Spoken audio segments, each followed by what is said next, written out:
నేను గోపయ్య రైతుకు న్యాయం జరిపించే ప్రక్రియను మొదలు పెట్టడానికి ముందు తమ అనుమతి కోరుతున్నాను.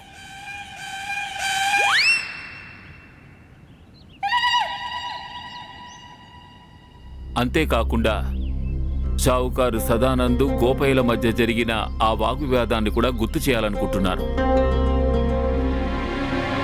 రైతు గోపయ్య షావుకారు సదానంద్ గురించి చెప్పేటప్పుడు ఆయన తనని దోచుకున్నాడని చెప్పాడు. వడ్డీ ఇచ్చేటప్పుడు సంవత్సరానికి 30% అని చెప్పి తరువాత నెలకు 30%గా మార్చబడింది. అలా వడ్డీ శాతాన్ని పెంచినందువల్ల రుణాన్ని తీర్చలేకపోవడంతో షావుకారు బలప్రయోగం చేసి గోపయ్య ఇంటిని పొలాన్ని వశం చేసుకున్నాడు. దాంతో అతని కుటుంబం నడి వీధిన పడింది. వారి జీవితాలు నరకప్రాయమైపోయాయి. మనసుకు నచ్చిన నిందలను మోపి సమయాన్ని వృధా చెయ్యొద్దు. సాక్ష్యం ఏదైనా ఉంటే నువ్వు దానిని ఇక్కడికి తీసుకురా.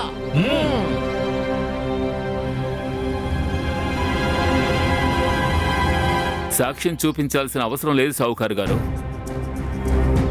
సావుకారు గారి యొక్క వ్యవహారమే ఇంతవరకు మనకున్న అతిపెద్ద సాక్ష్యం. ఇక్కడున్న వాళ్ళందరికీ తెలుసు ఎవరు తప్పు చేశారో ఎవరు తప్పు చేయలేదు. కానీ షావుకారు గారంటే ఉన్న భయం వల్ల ఎవరూ ముందుకొచ్చి నోరు విప్పరు.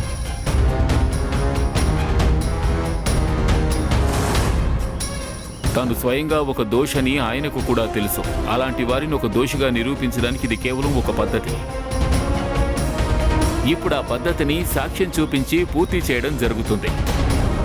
ఆ తరువాత దోషికి శిక్ష విధించడంతో ఈ ప్రక్రియ న్యాయబద్ధంగా పూర్తవుతుంది. ఎప్పుడు పాపం జరిగినా అప్పుడు కేవలం మనుష్యులు మాత్రమే కాదు, ప్రకృతి పైన కూడా ప్రభావం పడుతుంది.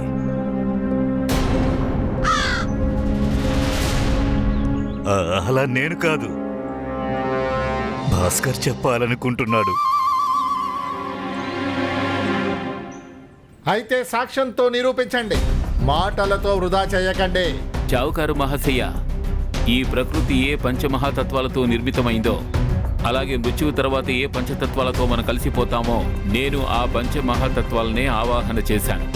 అవి స్వయంగా ఇక్కడికొచ్చి సాక్ష్యంగా నిలవాలి అని. ఇది అసంభవము.